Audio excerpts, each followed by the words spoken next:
Bien, bonsoir à tous. Je tiens tout d'abord à remercier les responsables du musée du Vignoble nantais de m'avoir sollicité pour cette conférence. C'est en tout cas un plaisir d'être ici parmi vous dans ce beau musée, alors que je découvre pour la première fois, même si j'habite à Nantes, je dois dire que je n'avais jamais eu l'occasion de le visiter, et juste avant d'arriver auprès de vous, j'étais à regarder l'alambic, qui est, ma foi, un très très bel objet. Alors, mon intervention de ce soir va reprendre une partie de mes recherches conduites dans le cadre d'une thèse de doctorat que j'ai soutenue il y a maintenant 10 ans à l'université de Nantes. Et dans le cadre de cette thèse de doctorat, je me suis intéressé aux relations entretenues par Nantes avec les ports de l'estuaire de la Loire et de l'approche façade atlantique. C'est-à-dire que j'ai essayé d'étudier ce que, dans la thèse, avec mon directeur Guy Saupin, nous avons appelé l'ère portuaire de Nantes. L'ère portuaire de Nantes au XVIIe et XVIIIe siècle. Alors, dans ce cadre-là, j'ai été amené à dépouiller énormément d'archives et dans le cadre de ces dépouillements, j'avais repéré un certain nombre de minutes notariales qui évoquaient le commerce des eaux-de-vie à Nantes au XVIIe siècle et particulièrement dans les années 1680. Du coup, lorsque j'ai été sollicité par l'université sur Lille pour présenter une conférence, j'ai pensé que ces archives que j'avais pu repérer, pas complètement exploitées, pourraient être l'objet d'une conférence. Alors, cette conférence porte sur... Alors, j'ai mis un petit peu de diapo, voilà, voilà. Donc, le port de Nantes et le commerce des eaux-de-vie au XVIIe siècle. Alors, il me semble important pour commencer de souligner le double paradoxe de ce titre. Alors, double paradoxe parce que le port de Nantes au XVIIe siècle est un sujet de recherche finalement encore largement en friche. C'est-à-dire que si l'on compare les études qui ont été consacrées au XVIIe et au XVIIIe siècle, on constate que, évidemment, il y a énormément d'études sur le XVIIIe siècle qui correspond véritablement à la grande période, du port de Nantes, à une période de prospérité triomphante, selon la formule de l'historien Jean Meyer. Alors, cette prospérité, vous le savez, est assise sur le développement du commerce transatlantique, donc de commerce en droiture avec les colonies situées aux Amériques et en particulier aux Antilles, et évidemment sur la traite des Noirs. Et donc ce siècle d'or nantais est assis sur un commerce qui est aujourd'hui considéré comme un crime contre l'humanité, mais qui, à l'époque où il était pratiqué, était un commerce légal et encouragé par la monarchie. Alors, ces activités du XVIIIe siècle sont relativement bien connues. En revanche, il faut constater une certaine lacune de l'historiographie dès lors que l'on s'intéresse au XVIIe siècle. Et d'ailleurs, jusqu'à il y a relativement peu de temps, dès qu'on s'intéressait aux activités du port de Nantes au XVIIe siècle, c'était pour entendre dire que finalement, on avait affaire à un port de faible envergure, à une place régionale de la France de l'Ouest, dominé par ce que l'on appelle des commerces qui appartenaient à la trilogie médiévale, c'est-à-dire le sel, le vin et les blés. Bon, une ville fidèle à son image traditionnelle. Vous savez que Nantes au Moyen-Âge, c'est un port d'entrée du sel vers l'intérieur du royaume et une porte de sortie du vin. Alors, cette image a été, je dirais, bien revue ces dernières années par l'historiographie, en particulier par des travaux d'un collègue qui s'appelle Jean-Philippe Priotti, qui a soutenu une thèse donc à l'Université de Boulogne et qui a bien mis en évidence les liens très étroits entretenus par Nantes avec l'Espagne, et en particulier avec la Castille, et le fait que les Nantais se trouvaient véritablement au cœur des grands courants d'échange à l'échelle européenne dès la deuxième moitié du XVIe siècle. Et on peut dire également que le XVIIe siècle, je dirais, sur lequel je vais intervenir ce soir, constitue une période où s'effectuent les choix décisifs qui vont fonder la prospérité nantaise du XVIIIe siècle. Le choix du commerce transatlantique, alors qui se fait d'abord par une habitude liée à la pêche morutière autour de Terre-Neuve. On a une accumulation du capital nantais grâce à cette grande pêche hauturière. Et le choix du commerce antillais et de la traite négrière se réalise dans le courant du XVIIe siècle. Donc, premier paradoxe, s'intéresser au XVIIe siècle. Deuxième paradoxe, s'intéresser au commerce des eaux-de-vie. Parce que ce n'est pas un sujet véritablement, là aussi, beaucoup abordé par l'historiographie. En gros, ce n'est pas un sujet qui touche directement au commerce transatlantique, à l'économie liée au commerce de plantation et donc aux marchandises coloniales. Bon, on pourrait toutefois objecter que l'eau-de-vie est un élément indispensable dans le commerce négrier.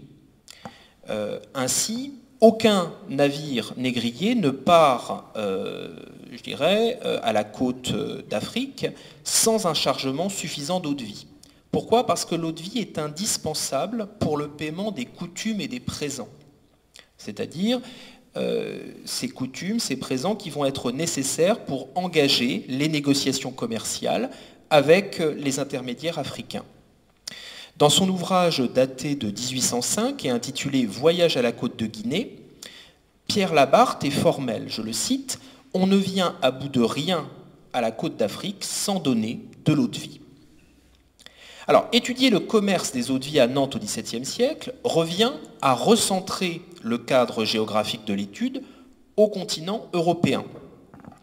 Même si la boisson trouve sa place dans les cargaisons antillaises et dans les rations des équipages des Terre-Neuva. Bon, rappelons, et je parle en présence d'un certain nombre de spécialistes, donc sur les aspects techniques, je vais être relativement modeste.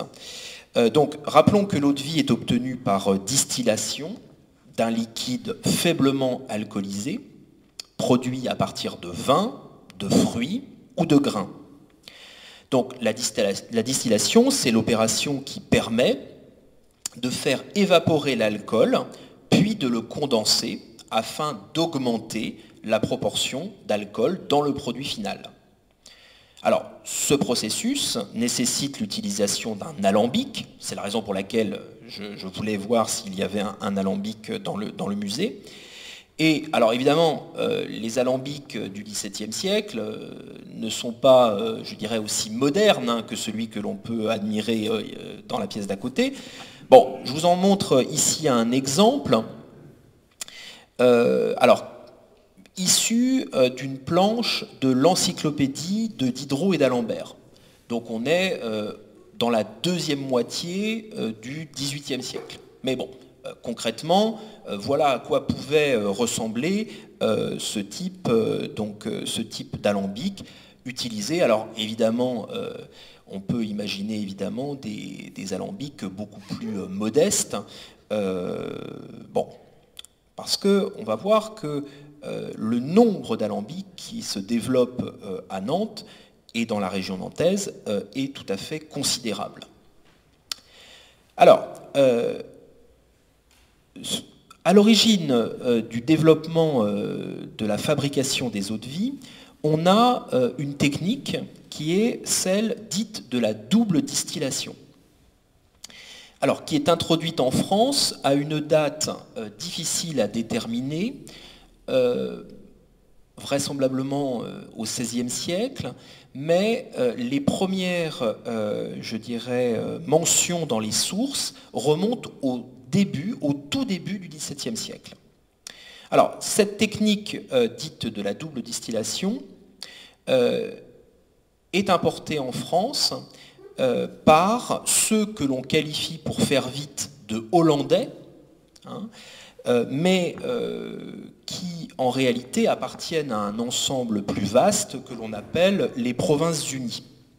Alors, on parle souvent de Hollandais pour qualifier en fait l'ensemble des Provinces-Unies, tout simplement parce que la Hollande représente ici l'État le plus riche, et c'est surtout celui où sont localisés les ports les plus importants, Amsterdam et Rotterdam, hein, qui sont véritablement les deux grands ports entrepôts donc des Provinces-Unies. C'est pour ça qu'on parle des Hollandais, mais en réalité, les Hollandais ne sont qu'une province des Provinces-Unies. Alors, on voit que c'est une technique qui est importée, introduite en France par les Hollandais, ce qui montre bien la circulation des savoir-faire techniques à cette époque-là. C'est un sujet qui est actuellement assez porteur en histoire. On a de nombreuses études qui sont soutenues sur cette thématique-là. Et il y a quelques semaines, une jeune collègue, Maude Villeray, a soutenu à l'université de Nantes une thèse consacrée au développement de l'industrie de la raffinerie sucrière dans la vallée de la Loire.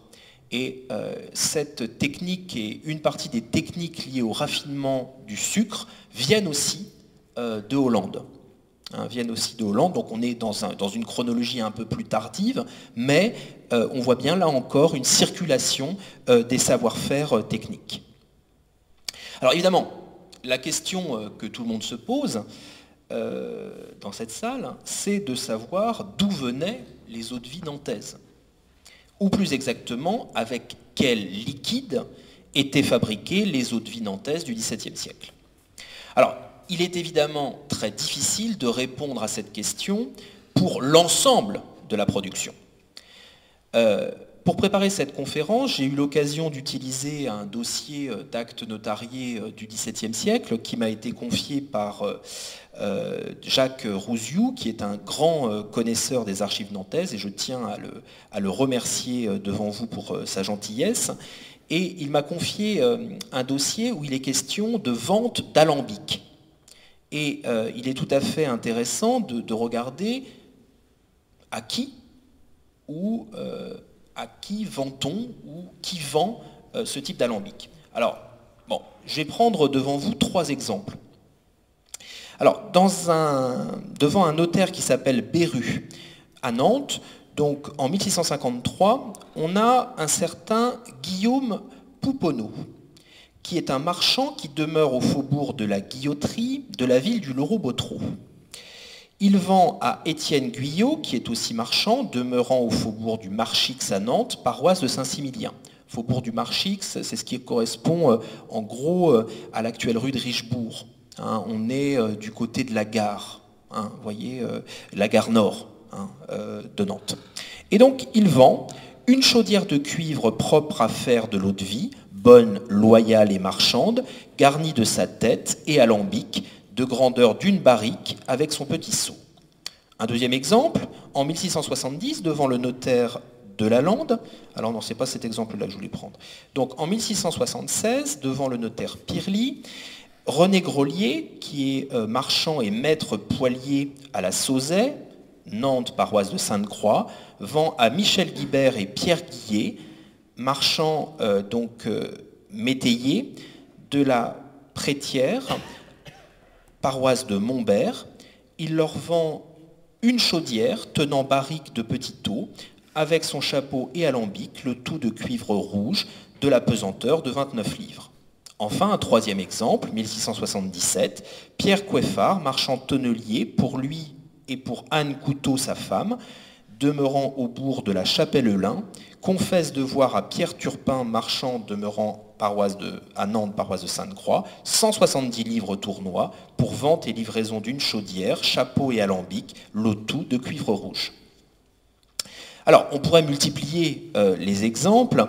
Ce que l'on peut déduire de ces trois exemples, c'est qu'il y a clairement un lien entre la production d'eau-de-vie et le vignoble nantais.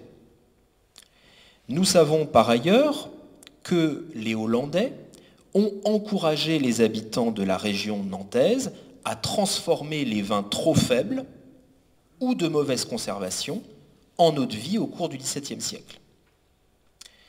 Alors, c'est là où généralement je prends de ces grandes prudences. Les vins du comté nantais, alors je le précise, de cette époque, se prêtent d'ailleurs bien à ce processus de transformation, tant il est vrai que leur qualité initiale n'est pas unanimement reconnue, loin de là. Les sources du XVIIe siècle sont absolument sans appel sur la médiocre qualité du vignoble nantais de cette époque. Alors, ce que l'on sait aussi, c'est qu'une part des eaux-de-vie commercialisées à Nantes proviennent des pays d'amont. Par pays d'amont, j'entends l'Anjou, la Touraine. On a également une partie de l'eau-de-vie exportée qui provient de ces régions d'amont et qui descendent tout simplement la vallée de la Loire pour être embarqués à Nantes. Alors, peut-on mesurer l'importance du commerce des eaux-de-vie à Nantes au XVIIe siècle? Quelles sont les principales destinations des barriques d'eau-de-vie qui sortent du port de Nantes? Vous avez compris que Nantes est d'abord et avant tout un port d'exportation pour les eaux-de-vie. Enfin, qui sont les acteurs de ce commerce? Ce sont les trois questions auxquelles je vais essayer de répondre dans mon intervention. Alors, première partie, le commerce des eaux-de-vie à Nantes essaie de mesure. Alors, je vous le disais tout à l'heure, le XVIIe siècle est moins étudié que le XVIIIe siècle. Alors, évidemment, une des raisons tient à la période d'intense activité, de grande prospérité du port de Nantes au XVIIIe siècle. Une autre raison est plus prosaïque, c'est que les sources du XVIIe siècle sont moins nombreuses. Nous ne disposons pas de registres portuaires comparables à ceux du XVIIIe ou encore du XIXe siècle. On ne dispose pas non plus de séries continues de registres portuaires de type fiscaux qui nous auraient permis, par exemple, d'évaluer précisément les différents trafics. Et donc, l'historien qui s'intéresse au XVIIe siècle se trouve contraint à plonger dans le massif des archives notariales. Et c'est quelque chose de tout à fait passionnant, mais d'extrêmement complexe. Alors, dans ce massif notarial, je vous l'ai dit tout à l'heure en avant-propos, je me suis intéressé au lias d'un notaire qui s'appelle Nicolas Dutheil et qui contenait de très nombreux documents concernant les eaux-de-vie. Il s'agissait d'une série de sommations contre les officiers de la prévôté de Nantes. C'est-à-dire que les chargeurs de navires ou leurs représentants venaient devant les officiers pour réclamer l'autorisation, ce que l'on appelait un brieux, de sortie pour les eaux-de-vie. Et ces documents sont tout à fait importants parce qu'ils précisent les différents chargeurs, donc qui sont les marchands qui prennent part, les quantités, le navire dans lequel la cargaison a été mise. Et en fait, cette multiplication très importante donc de sommations contre la prévôté tient à un débat autour de la fiscalité entre, pour faire simple, la municipalité de Nantes et les représentants des 5 grosses fermes qui souhaitent faire appliquer un tarif, une taxe supplémentaire sur ces exportations d'eau de vie. Alors, ce conflit fiscal donne une chance à l'historien dans la mesure où, par de très nombreux actes de sommation, on peut retracer, en quelque sorte, là, pendant ces années 1680, l'importance des exportations d'eau de vie. Alors, j'ai réalisé un dépouillement systématique de ces documents pour les années 1683, 1685 et 1686. L'année 1684 étant malheureusement manquante chez ce notaire. Là aussi, on est confronté à une difficulté, c'est la disparition de certains documents. Et ce travail a été poursuivi par une jeune collègue de l'université de Nantes, Marion Tanguy, dans le cadre d'un travail de master. Elle a ainsi pu compléter les chiffres pour les années 1687 et 1688. Alors, bon, je vous projette le graphique sous les yeux. Bon, on ne va pas rentrer trop dans les détails. Bon, toutes destinations confondues, pour 1683, on a près de 4300 tonneaux d'eau de vie qui sont exportés. Bon, ça vous dit évidemment pas grand-chose. Bon, un tonneau d'eau de vie, alors évidemment il y a tout un tas de mesures différentes en fonction des lieux, vous savez qu'il n'y a pas d'unité, mais grosso modo ça correspond à peu près à 900 litres. Donc on peut considérer que 40 000 hectolitres d'eau de vie étaient exportés donc en 1683. Bon, vous constatez qu'on est autour de 3000 tonneaux pour 1685 et 1686.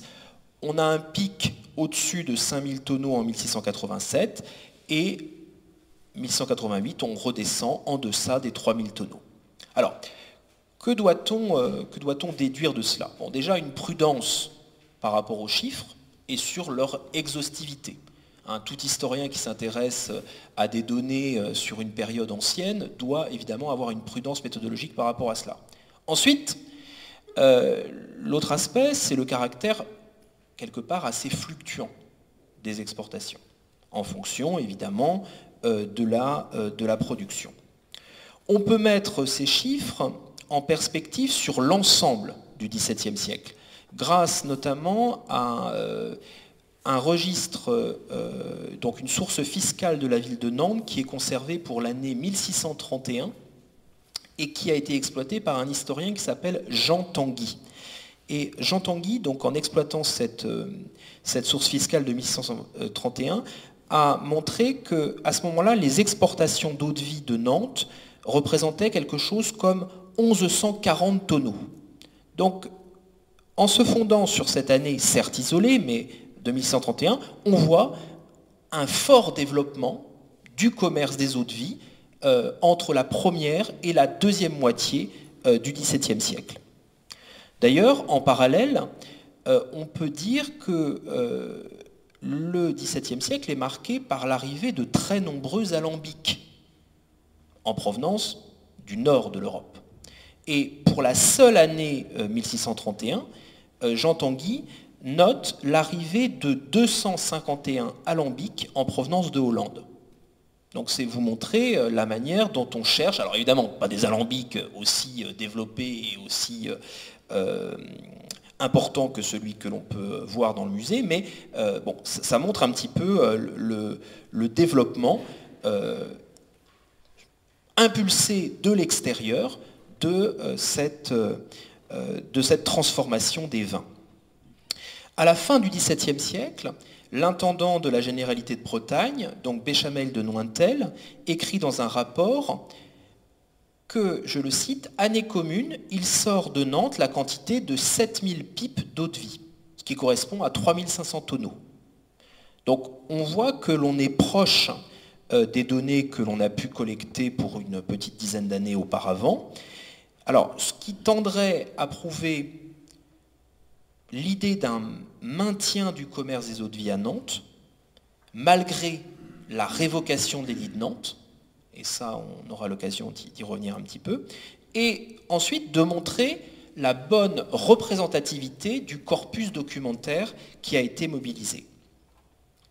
Les arrière-pays nantais et bordelais sont, durant la seconde moitié du XVIIe siècle, les deux grands centres de distillation du royaume, avant d'être dépassés dans les années 1720 par La Rochelle, avec, je dirais, toute la production de cognac derrière. Mais dans la deuxième moitié du XVIIe siècle, c'est bien Nantes et Bordeaux qui sont les deux grands centres de distillation, enfin les arrière-pays nantais et bordelais, qui sont les deux grands centres de distillation du royaume. Et on peut également mettre en lien ces chiffres avec les exportations du port de Nantes dans le premier tiers du XVIIIe siècle, des chiffres qui ont été donnés par un historien du début du XXe siècle qui s'appelle Paul Gelin, à partir des registres fiscaux et notamment des registres du consulat, et qui atteste le relatif maintien en valeur de ce commerce donc dans la première moitié du XVIIIe siècle. Bon. Donc Nantes, un port important à l'échelle du royaume pour l'exportation d'eau de vie. Deuxième temps de mon intervention, c'est évoquer les destinations. Vers où ces eaux de vie étaient-elles exportées? Alors, bon, je pense que vous avez une petite idée, ce n'est pas vers les ports français. Sur les chiffres que l'on a pu donner, donc établir Marion Tanguy et moi-même, on constate que les ports français représentent sur les années considérées moins de 10%. Moins de 10% des quantités d'eau de vie exportées. Et encore, on voit par exemple sur certaines années un développement des trajets entre Nantes et Saint-Malo. Et on peut éventuellement, vu le positionnement de Saint-Malo, en déduire que ce sont peut-être des eaux de vie qui ont vocation à être réexportées vers l'Angleterre et vers l'Irlande. Alors, pas vers les ports français, d'abord et avant tout vers les ports des Provinces-Unies. Amsterdam et Rotterdam donc, sont les deux premiers ports de destination des eaux de vie, avec une très nette domination de Rotterdam. Rotterdam donc, je dirais, accapare à lui seul entre 50 et 60% des exportations nantaises. Devant Amsterdam et en troisième position, Hambourg. Donc ce sont vraiment les ports entrepôts d'Europe du Nord qui sont les débouchés des eaux de vie produites dans le pays nantais pour une bonne part. Alors, évidemment, là encore, il faut avoir une forme de prudence par rapport à ces chiffres, tout simplement parce que les capitaines de navires qui viennent des Provinces-Unies ont coutume de dire qu'ils partent vers Rotterdam, vers Amsterdam. Bon, on voit bien, et notamment un chercheur qui s'appelle Pierrick Pourchasse, qui est prof à l'université de Brest, a bien montré dans ses travaux sur la mer Baltique, et notamment en exploitant les comptes du péage du Sund, donc qui marque l'entrée de la mer Baltique, il a bien montré qu'en comparant les registres d'amirauté des ports français, par exemple, avec les registres du Sund, on voit arriver dans la Baltique des navires qui, finalement, n'avaient pas déclaré cette destination au départ des ports français. Donc il faut évidemment être prudent, d'autant que nos ports des Provinces-Unies sont des ports entrepôts, donc réexportation réexportation vers l'intérieur, donc par les réseaux fluviaux, mais également réexportation, pourquoi pas, vers la mer Baltique. D'accord ? Donc il y a tout un jeu hein, autour de ces différentes réexportations. Donc, on peut s'étonner peut-être de la différence et de cette primauté de Rotterdam sur Amsterdam. Cette domination de Rotterdam demande peut-être à être expliquée.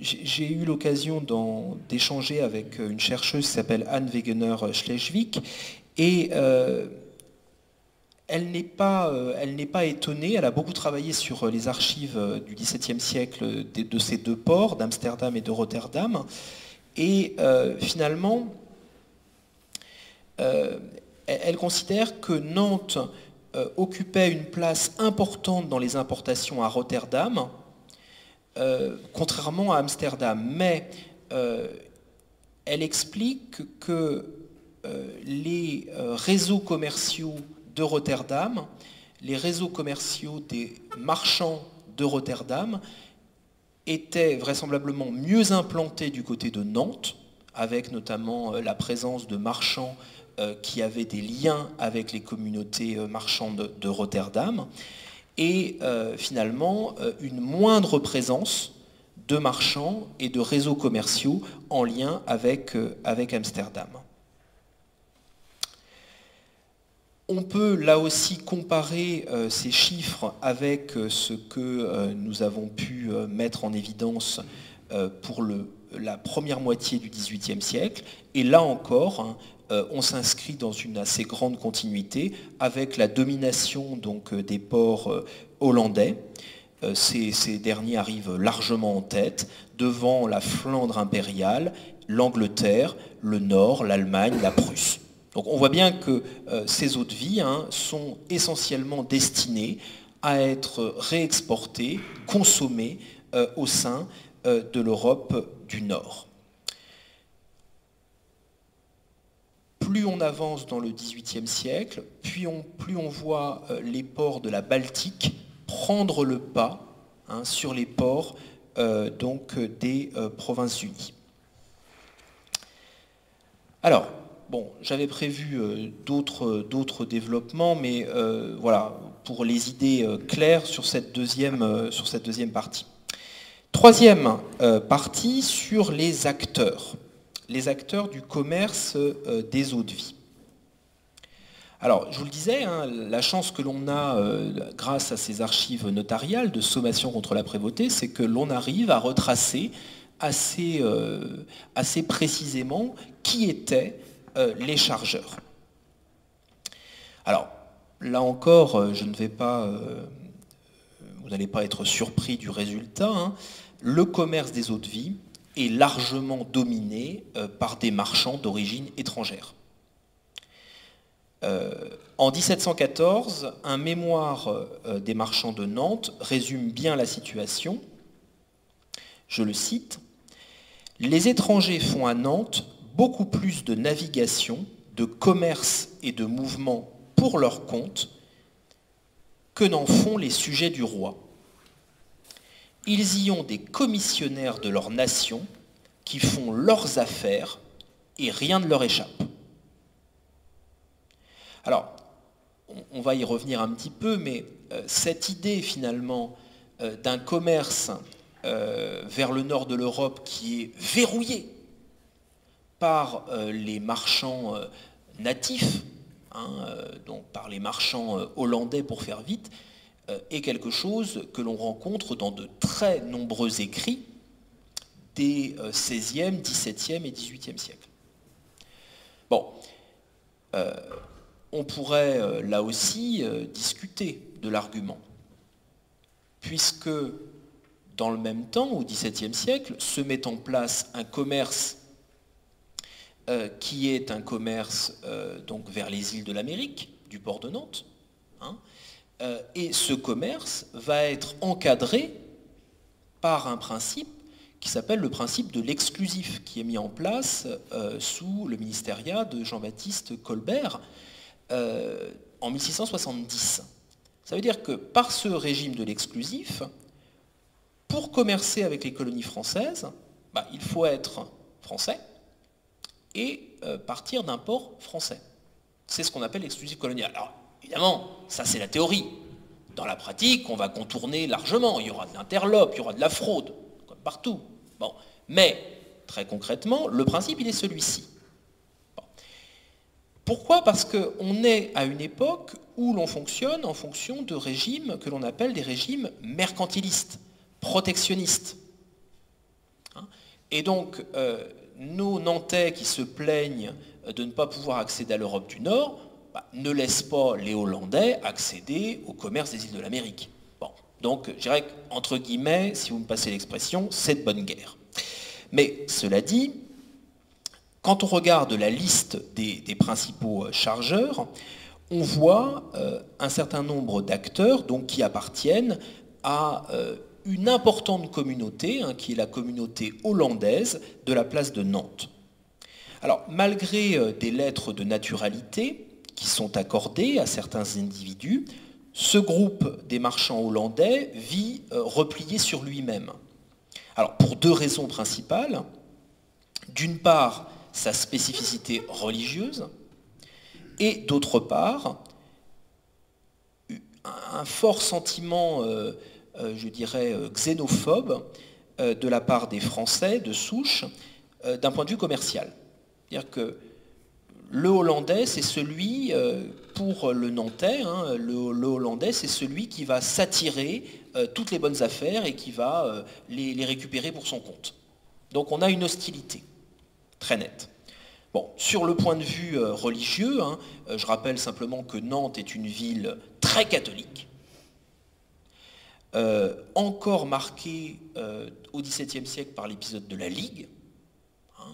Les guerres de religion, c'est une génération, deux générations avant. Bon. Particulièrement intolérante vis-à-vis des calvinistes.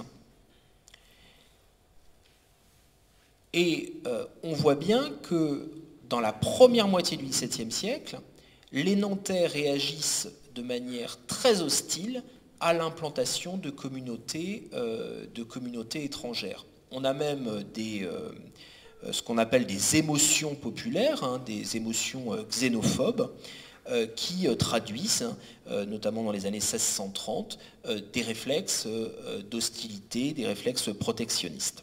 Alors, certes, ces tensions se sont un peu estompées dans la deuxième moitié du XVIIe siècle, mais il n'en demeure pas moins que les circuits de cabotage européens, réorientés vers le nord du continent, sont très largement accaparés par les navires hollandais, par les navires des Provinces-Unies.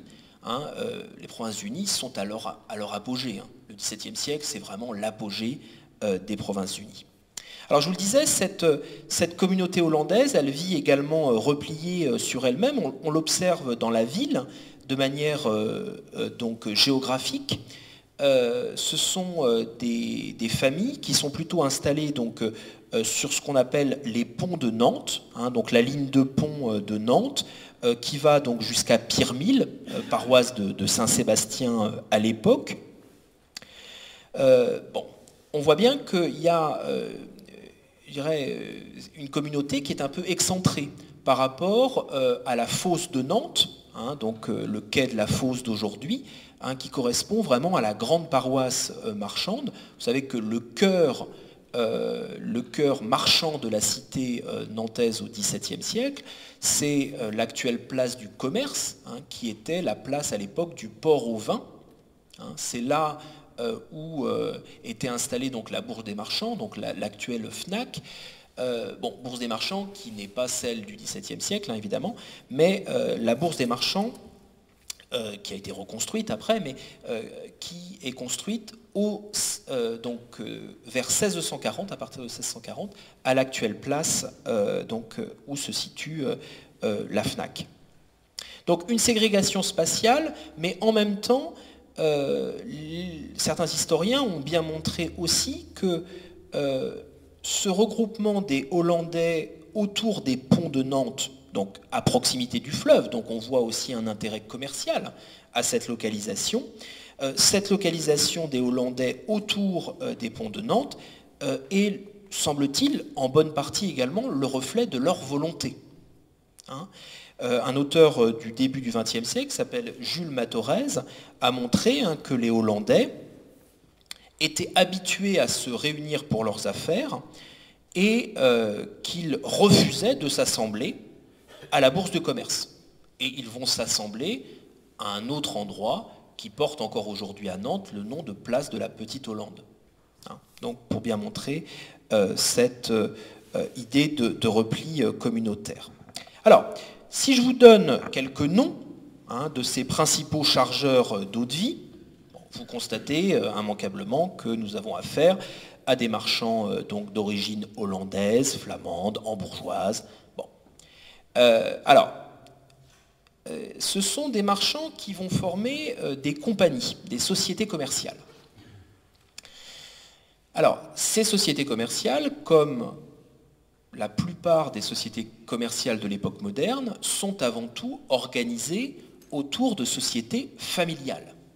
On est dans un capitalisme marchand, à cette époque-là, un capitalisme marchand qui fonctionne sur la connaissance des individus et sur la confiance. Et donc, pour que cette confiance soit garantie, c'est mieux si on a des attaches familiales.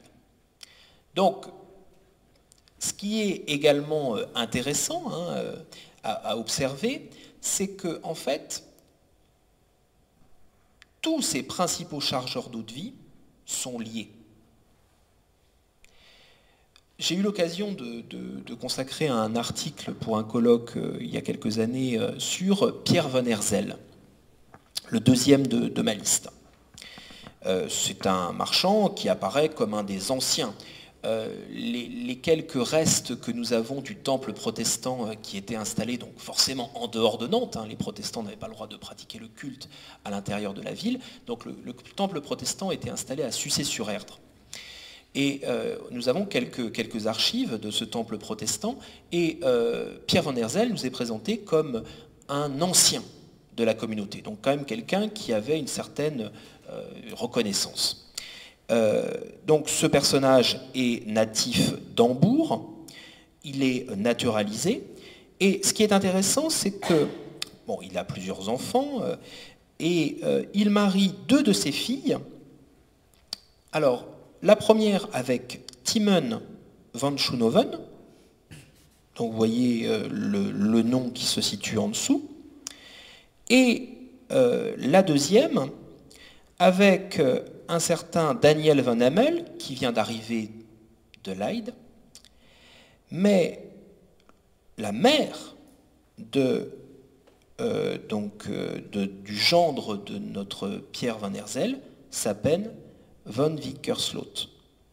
Donc vous voyez qu'on a là vraiment un noyau familial qui domine littéralement le commerce des eaux-de-vie à Nantes au XVIIe siècle. Bon, vous allez me dire c'est assez logique. On a affaire à une communauté qui vit relativement repliée sur elle-même, une très forte endogamie. Donc du coup, dès lors qu'on s'intéresse aux principaux chargeurs, c'est-à-dire aux marchands les plus puissants, il est normal qu'ils se marient entre eux. Ce qui est intéressant aussi, c'est que ces marchands ont de la famille, ont des attaches toujours dans leur pays, et qu'ils n'hésitent pas à faire venir des marchands, des jeunes hommes ou des jeunes femmes pour qu'ils épousent eux-mêmes leurs enfants. Bon, un processus qui est d'ailleurs très bien connu, qui n'est pas ici une nouveauté, mais qui me semble intéressant à souligner. Alors, je vous parlais quand même de la révocation de l'édit de Nantes, parce que ce qui est intéressant dans la période que nous avons pu étudier avec Marion Tanguy, c'est quand même cette révocation de l'édit de Nantes. Octobre 1640.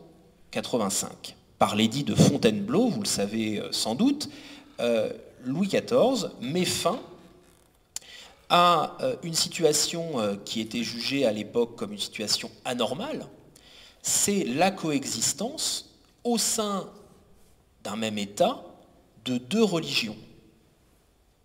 Alors, coexistence entre deux religions inégales. Hein. Il ne s'agissait pas de considérer que ceux que l'on appelait du vocable RPR, donc religion prétendue réformée, donc ce qui montre déjà la connotation péjorative que l'on pouvait y accoler. Il ne s'agissait pas de mettre les protestants, hein, pour faire vite, les huguenots, sur le même plan que les catholiques. Le catholique, c'était la religion de l'État. Donc on avait accordé une forme de coexistence entre deux religions pour sortir de l'ornière des guerres de religion. Mais pour Louis XIV, au nom du principe un roi, une loi, une foi, veut revenir à l'unité religieuse du royaume. Bon, je passe sur les conversions forcées, les dragonnades, et autres raffinements de cruauté, pour en arriver à cette décision d'octobre 1685. Fin de la coexistence confessionnelle. Ça veut dire que pour les calvinistes qui sont naturalisés français, il faut se convertir. Alors, il faut se convertir, on n'a pas le droit de quitter le royaume, on expulse les pasteurs. Alors eux, on les expulse, hein, parce qu'on les juge comme dangereux, même si eux se convertissent, on n'a pas confiance. Bon. Mais ce qui est important à constater, c'est que nos principaux marchands chargeurs d'eau de vie, ils sont tous naturalisés. Donc voilà, ils sont soit forcés de se convertir, soit forcés de se convertir. Ils n'ont pas tellement le choix en fait. Mais eux, ils vont choisir une autre option. C'est qu'ils vont quitter le royaume. Ils vont quitter le royaume, donc c'est le cas de Pierre van Herzl, c'est le cas de Van Schoonhoven, père, c'est le cas également de Pierre Cuden, qui d'ailleurs, Pierre Cuden, je ne l'ai pas dit, mais était associé avec un parent de Pierre van Herzl, Abraham van Herzl. Donc, ils vont faire le choix de quitter le royaume. Mais alors, de manière extrêmement habile. C'est-à-dire en faisant venir à leur place des gens qui ne sont pas naturalisés et qui donc, eux, ne vont pas être contraints de se convertir. Et finalement, ils vont réussir à passer leurs affaires. Et d'ailleurs, on observe après la révocation de l'édit de Nantes un certain effritement de la communauté hollandaise. Mais l'élite marchande nantaise ne s'y trompe pas. C'est un trompe-l'œil. Et un mémoire du commerce de juillet 1688 est d'ailleurs très clair. Je cite. « On peut dire que le commerce des eaux-de-vie, du sel et du vin est seul entre les mains des Hollandais et Anglais de la religion prétendue réformée, qui sont des nouveaux établis depuis que les anciens se sont retirés avec leurs effets à cause de la religion, parce qu'ils étaient tous naturalisés. Ces vieux religionnaires ont quitté Nantes personnellement, mais leurs affaires y sont demeurées en même état et se font sous le nom de nouveaux religionnaires, leurs commis, qu'ils ont laissés n'étant point naturalisés ou qu'ils ont envoyés de Hollande et d'Angleterre depuis leur retour chez eux, de la sorte que les habitants et marchands du dit Nantes, qui croyaient profiter de la retraite des Hollandais, se voient frustrés de leurs espérances. » Au-delà de quelques exagérations, c'est-à-dire qu'on met les Hollandais et les Anglaises dans le même panier, c'est surtout les Hollandais, en l'occurrence, qui sont visés, mais on voit bien que finalement, ce commerce ce commerce donc des eaux de vie, il reste de fait entre les mains de ces communautés marchandes étrangères. Alors, je terminerai là-dessus. J'espère ne pas trop avoir dépassé le temps qui m'était accordé. Je terminerai là-dessus parce que je m'étais intéressé à Pierre Van Herzl parce que ce qui est intéressant, c'est qu'un de ses fils revient à Nantes. Et donc, il s'appelle Jean Van Herzl, et il devient, dans les premières décennies du XVIIIe siècle, l'un des plus grands marchands de la place de Nantes. Pas à la hauteur des frères Montaudoin, mais juste derrière. Donc, ce qui montre bien aussi que, et notamment des collègues qui ont travaillé aussi sur la place de La Rochelle, je pense notamment à la thèse de Brice Martinetti, ça montre bien que finalement, derrière ces aspects religieux, oppressifs, il y a évidemment une volonté de la part des marchands et des négociants de faire tourner les affaires. C'est-à-dire qu'il y a une forme de pragmatisme vis-à-vis de ces questions qui se fait jour lorsque l'on étudie donc ces sujets. Voilà, je vous remercie de votre attention.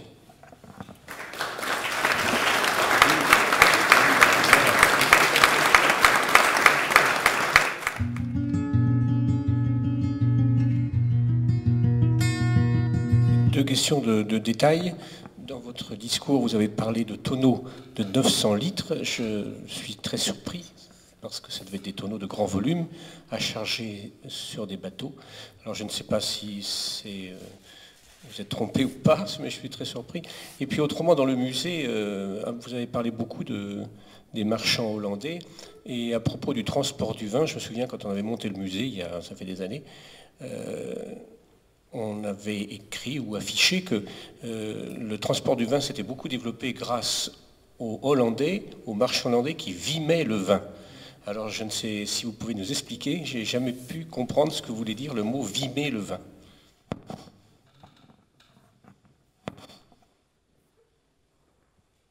Alors, sur l'équivalence avec les litres, alors on est souvent un peu embêté par les écarts que l'on peut observer en fonction des différents ports du royaume. Il n'y a pas une mesure unique et il faudra attendre la Révolution qui impose les systèmes des poids et mesures. Bon.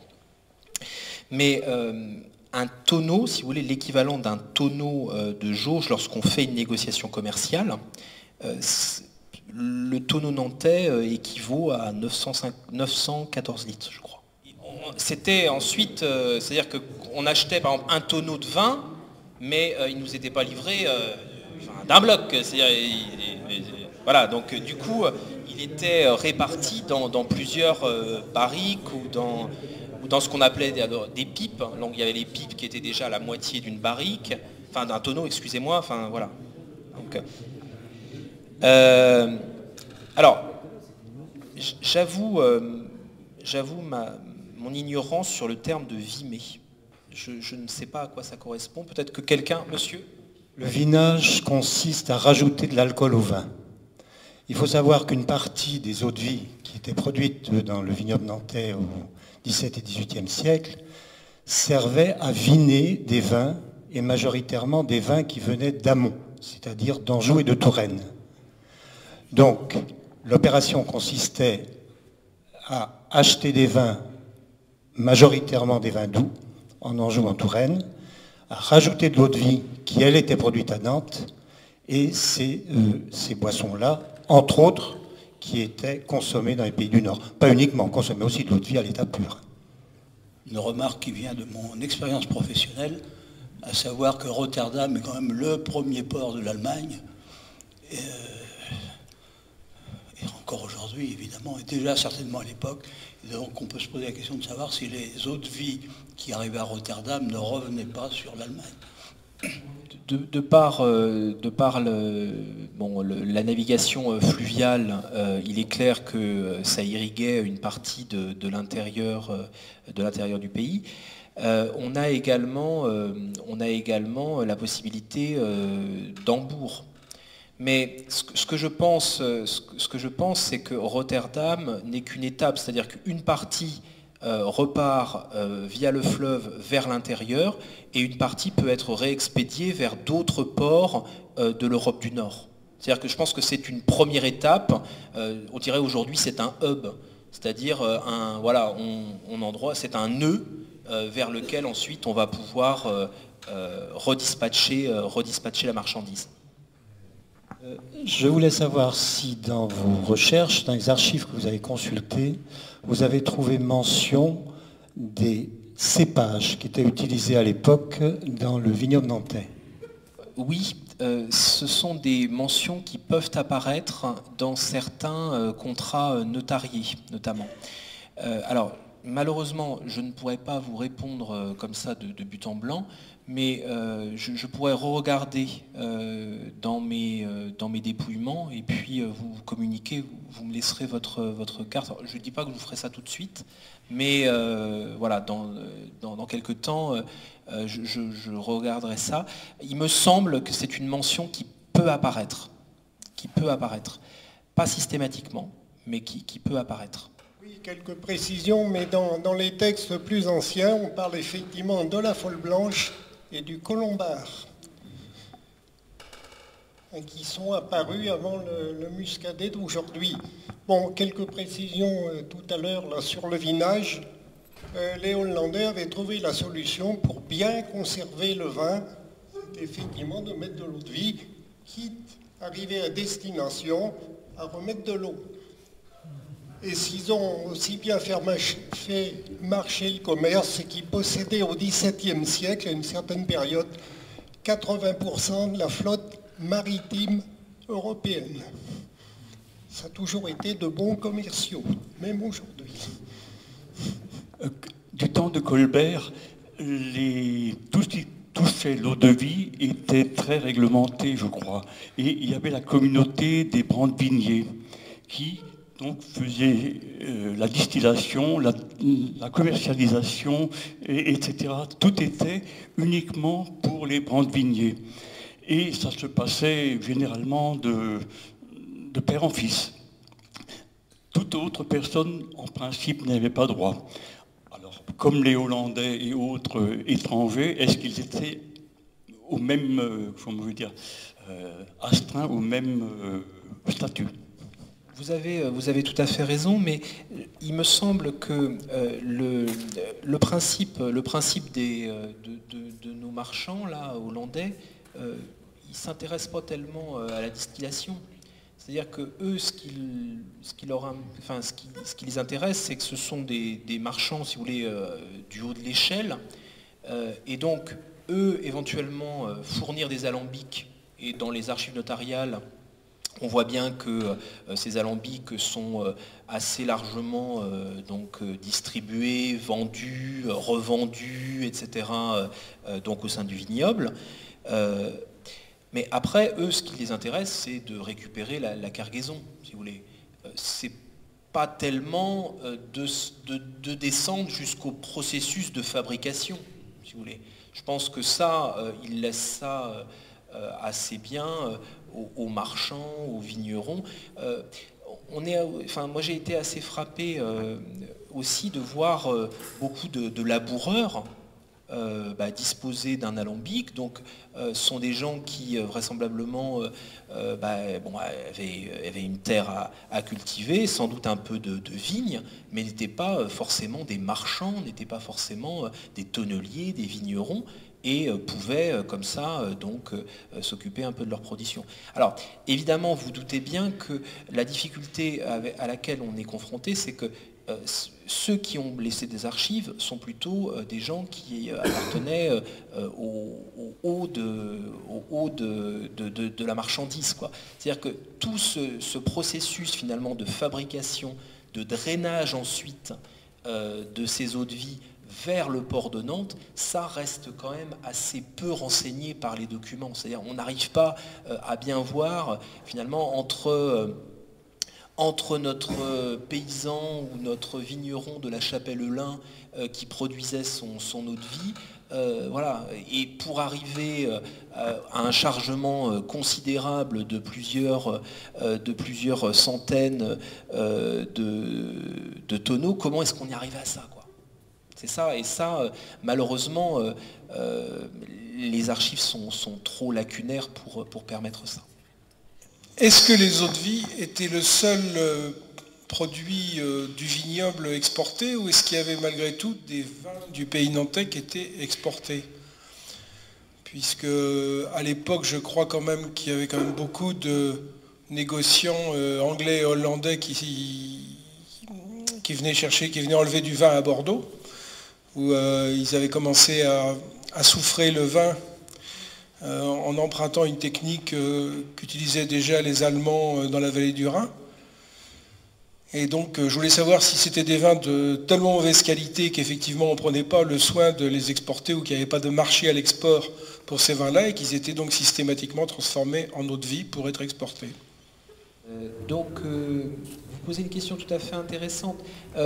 Moi, dans les archives que j'ai pu consulter, donc pour les XVIIe et le XVIIIe siècle, quand les Nantais exportent du vin, c'est du vin des pays d'amont, c'est-à-dire Anjou-Touraine.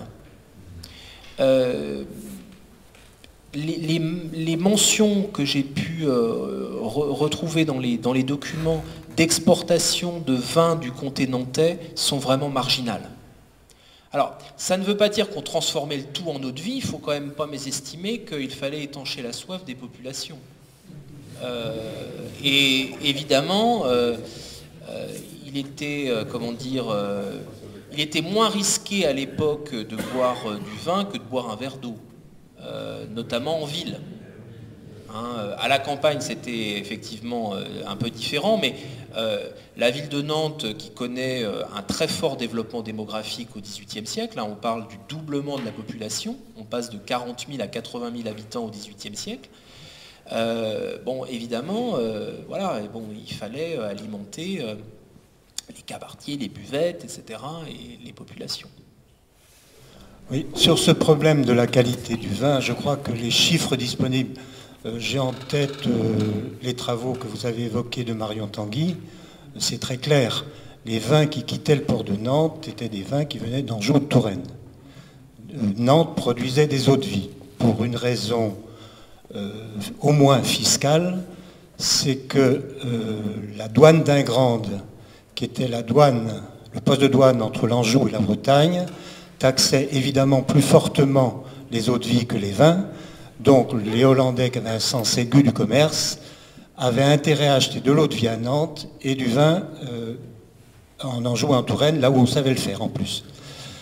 Toutefois, vous avez dit au début de votre exposé, et je souscris complètement à ce que vous avez dit, que les vins étaient particulièrement mauvais, il faut être clair, dans le vignoble nantais.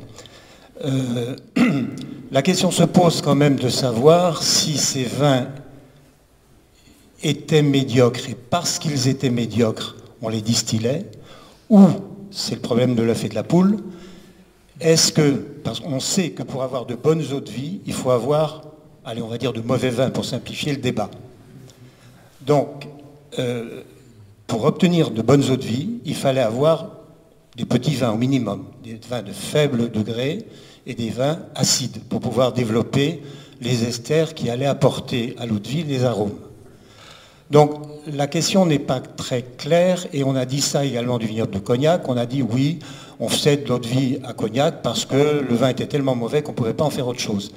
Je me demande si ce n'est pas l'inverse, c'est-à-dire est-ce que ce n'est pas pour avoir de bonnes eaux de vie qu'on faisait de mauvais vins? Et la question reste posée, je crois. Une partie de la réponse, elle est simple. Le XVIIe siècle, c'était le petit âge glaciaire. On parle de réchauffement climatique actuellement, il faisait nettement plus froid qu'aujourd'hui. Donc la brave folle blanche, elle ne devait pas faire un fort degré. Et puis le péage d'Ingrande, avec le duché de Bretagne, bien doublait ou triplait le prix des vins d'Anjou et de Touraine. Donc, eux, ils étaient obligés de faire de la qualité pour que ça vaille la peine. J'ai noté la question, est-ce que c'est parce qu'on a une médiocre qualité, l'œuf ou la poule? Je trouve que c'est effectivement tout à fait intéressant. Le petit âge glaciaire, c'est effectivement quelque chose, moi, qui m'a assez interpellé. Bon, j'avais étudié ça comme tout étudiant qui étudie l'époque moderne, à travers notamment les travaux très célèbres d'Emmanuel Leroy-Ladurie.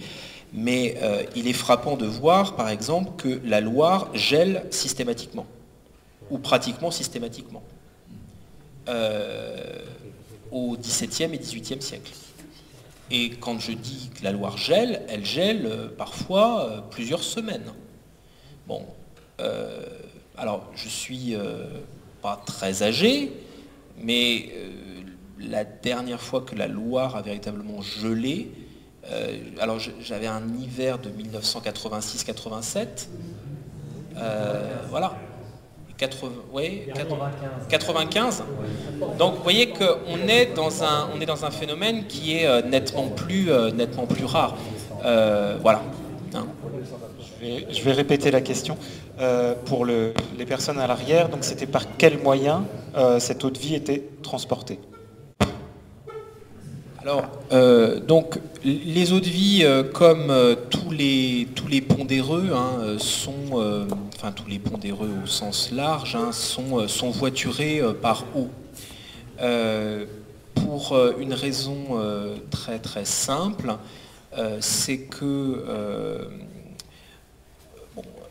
le transport par eau est le seul, jusqu'à la révolution ferroviaire du XIXe siècle, qui permet de transporter de grandes quantités avec un rapport poids-prix incomparablement, je dirais, rentable. La deuxième raison, c'est que le réseau routier du Royaume de France est dans un état littéralement calamiteux jusqu'à peu près au milieu du XVIIIe siècle.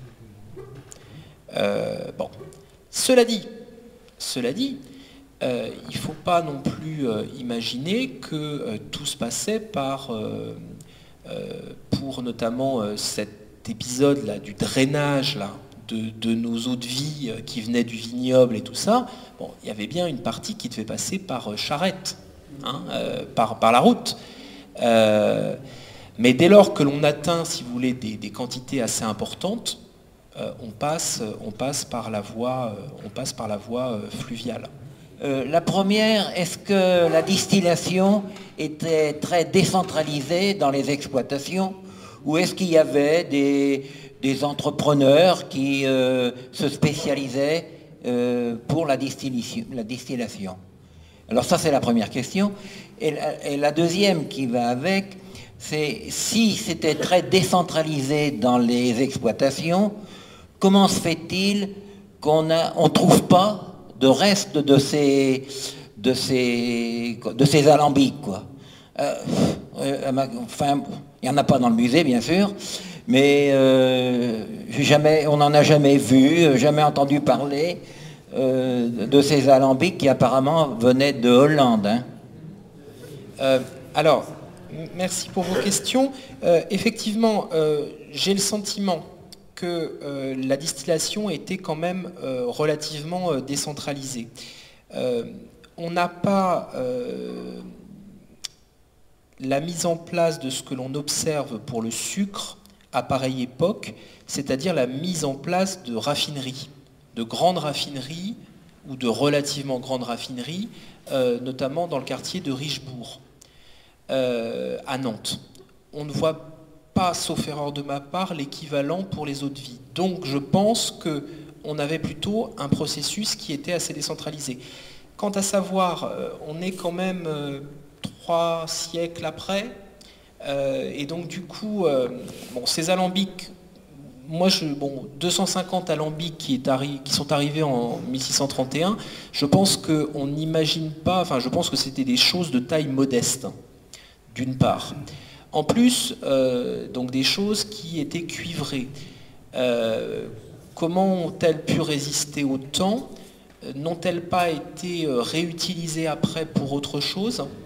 Je pense qu'il il y a tous ces aspects-là qui peuvent rentrer en ligne de compte, peut-être pour expliquer qu'on n'est pas forcément conservé de traces, mais on est là encore énormément de temps après. Et puis ce que l'on peut dire aussi, c'est que la notion de patrimoine ou de patrimoine industriel, enfin la notion même de patrimoine et de patrimoine industriel est une notion extrêmement récente. Je pense que les populations des XVIIe, XVIIIe siècles n'avaient pas forcément l'idée de conserver tel ou tel objet en se disant ça pourrait laisser une trace, ou on n'avait pas le même rapport aux objets. Même encore, regardez, on peut discuter maintenant, mais avec des étudiants là, on a pu échanger sur le fait, par exemple, qu'une partie de la ville de Saint-Nazaire avait été classée. Ville de reconstruction d'après-guerre et tout ça. Ça apparaît très contestable par certains. Bon, pourtant, ça fait partie d'une forme de patrimoine aussi. C'est-à-dire que la notion de patrimoine a fortement évolué et est encore vraiment en train d'évoluer. Mais là, je ne suis pas un spécialiste de ces questions. Oui, je disais donc, est-ce qu'il y avait des ports spécifiques nantais pour les embarcations des eaux de vie? Alors, merci de votre question, parce que ça me donne l'occasion de voir et de préciser une chose. C'est vrai que quand on dit le port de Nantes, bon, c'est un mot assez valise, puisqu'en fait, le port de Nantes, c'est... Gérard Le Bouédec, un historien, a utilisé l'expression de boulevard portuaire de la Loire-Maritime, pour dire que finalement, il y a le port de Nantes, mais encore faut-il s'entendre, parce qu'entre le port au vin ou le port Maillard, donc qui correspond à la partie entre le port au vin, donc l'actuelle Palle du Commerce, et le château, la fosse, le quai des Guillons, entre la fosse et le quai des Guillons, la Chésine. Bon, on voit bien un port qui se développe et qui progressivement se décale vers l'aval. Comme tous les ports, on voit là un parallèle avec ce que l'on peut voir aujourd'hui à travers le développement des très grands ports, même à l'échelle mondiale. Bon, ce qu'il faut voir aussi, c'est que les navires de haute mer, c'est-à-dire vraiment les gros porteurs, ceux qui étaient destinés à traverser l'Atlantique, ceux qui étaient envoyés vers les côtes d'Afrique. Ces navires-là ne remontaient pas jusqu'au quai de Nantes. Tout simplement parce que le tirant d'eau ne le permettait pas. À cette époque-là, c'est véritablement Paimboeuf. Paimboeuf qui est le principal avant-port de Nantes pour tout le trafic transatlantique. Bon. Et puis, il y a un certain nombre d'autres ports, alors plus près de Nantes, je pense notamment aux ports de Couéron et Port-Launay, qui sont, dans ce que moi j'ai pu étudier pour le XVIIIe siècle, des ports très fréquentés par les navires du nord de l'Europe. Donc là, on peut imaginer que entre Paimboeuf, Couéron, le Port-Launay, on avait là des lieux de chargement pour les gros porteurs d'Europe du Nord. Alors évidemment, le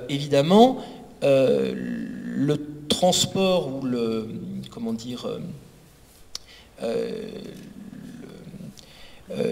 chargement entre les entrepôts et ces gros porteurs était réalisé par des allèges, par des gabarres qui avaient pour fonction la navigation estuarienne. Alors, les gabarres, ça peut être des engins assez importants, hein, mais ce sont des barques à fond plat, et donc qui ne souffrent pas de ce problème, je dirais, du tirant d'eau. On voit, pour peut-être devancer une question qui pourrait être posée, Saint-Nazaire, au XVIIe et XVIIIe siècle, n'est absolument pas un avant-port majeur de Nantes. C'est une station de pilotage à l'entrée de l'estuaire. C'est vraiment le 19e siècle, et notamment la construction d'un bassin à flot, qui voit Saint-Nazaire monter en puissance et Paimboeuf décliner inexorablement. Qu'en est-il, ou qu'en savez-vous, de la continuité des familles pour revenir aux chargeurs, même si j'ai bien entendu la transmission auprès de commis, mais qu'en est-il de cette continuité des compagnies entre la fin du XVIIe, le début du XVIIIe? Merci de votre question. Effectivement, on voit bien ce que j'ai essayé de démontrer là sur la fin de mon exposé. C'était vraiment une forme de continuité, et que nos Nantais, ou certains Nantais qui pouvaient penser qu'avec le départ des Hollandais, ils allaient pouvoir un peu mettre la main sur les affaires. Bon, on voit bien que ces réseaux commerciaux de l'Europe du Nord sont des réseaux extrêmement bien structurés. Et ils sont extrêmement bien structurés parce que les marchands d'Europe du Nord sont présents dans les ports atlantiques et dans les ports français. Il n'y a pas véritablement l'équivalent de communautés marchandes françaises installées à Rotterdam, installées à Amsterdam, installées à Hambourg à la même époque. Même si, si l'on regarde dans la carrière des grands négociants nantais, notamment du XVIIIe siècle, qui sont assez bien renseignés, que le fait de faire une partie de son apprentissage en Europe du Nord était quelque chose de fréquent. Guillaume Groux, par exemple, très grand marchand, très grand négociant armateur négrier du XVIIIe siècle, donc qui avait construit un hôtel de rapport sur l'île Feydeau, le Temple du Goût, a fait une partie de son apprentissage à Hambourg. Mais on n'a pas l'équivalent, si vous voulez, de communautés aussi structurées. Donc on voit l'existence et la poursuite de la présence d'une communauté marchande hollandaise, flamande. Alors parfois on a du mal à les distinguer. Donc je vous parlais du fils Van Hersel qui revient, qui finit par repartir dans les années 1730 en rapatriant visiblement une bonne partie de sa fortune. Mais on peut penser aussi à certains négociants flamands du XVIIIe siècle, je pense à Dorbroek, qui est quand même un nom très connu. Ça s'inscrit dans cette continuité-là ? Non. Il n'y a pas, à mon sens, de continuité. On voit certaines familles disparaître. On voit aussi certaines familles qui rapatrient leur commerce, qui continuent à faire fonctionner avec des commissionnaires, davantage. Des commissionnaires qui vont gérer les expéditions vers l'Europe du Nord. Oui, dans la mesure où l'eau-de-vie va être évidemment supplantée par le sucre. C'est-à-dire que la réexportation du sucre vers l'Europe du Nord va devenir une grande affaire. Alors peut-être plus pour Bordeaux que pour Nantes, parce que Nantes, il y a l'alimentation de la vallée de la Loire et des distilleries, enfin pardon, pas des distilleries, des raffineries qui se développent, notamment du côté d'Orléans. Orléans est le grand centre du raffinage sucrier au XVIIIe siècle en France. Je voulais apporter une précision, on va dire, de technique maritime. À l'époque de la marine navale, de façon générale, les navires ne touchaient jamais, le quai n'était jamais un quai. Les quais n'existaient pas, d'une part, ils étaient très, très coûteux, et donc tout se faisait par transbordement à Lège vers le navire. Et donc, on voit parfois des images de Nantes avec plein de bateaux, mais je ne sais pas si c'est vraiment la réalité ou c'est des navires qui étaient en carénage ou en entretien. Mais l'essentiel se faisait par transbordement. Oui, je voulais savoir s'il y avait un lien avec les... parce sur l'Anjou, il y a 3 grandes distilleries qui ont été préservées. Nous savons qu'il y avait des comptoirs hollandais dans le Saumurois jusqu'au Toureil. Pour parler des distilleries, nous avons Combier à Saumur, Giffard à Angers et Cointreau. Est-ce qu'il y a un lien avec ce commerce d'eau-de-vie ? Je suis désolé, monsieur, je ne peux pas apporter de réponse à votre question. Je préfère pas m'avancer. Vous dire que Saumur était une ville connu, alors pour l'époque que moi j'ai plus étudié, pour le XVIIe siècle, c'est un centre important pour les protestants. Donc on a une importante communauté protestante qui est d'ailleurs complètement dispersée au moment de la révocation de l'édit de Nantes. Donc je ne crois pas qu'on puisse, de ce point de vue-là, la toute petite hypothèse que je pourrais dire, c'est que je ne vois pas de lien apparent. Après, je ne connais pas suffisamment le dossier pour vous répondre et je ne préfère pas vous dire de bêtises. Je reviens là juste pour terminer sur cette vue du port de Nantes, par laquelle j'ai commencé mon intervention tout à l'heure. Donc c'est une vue du port de Nantes qui est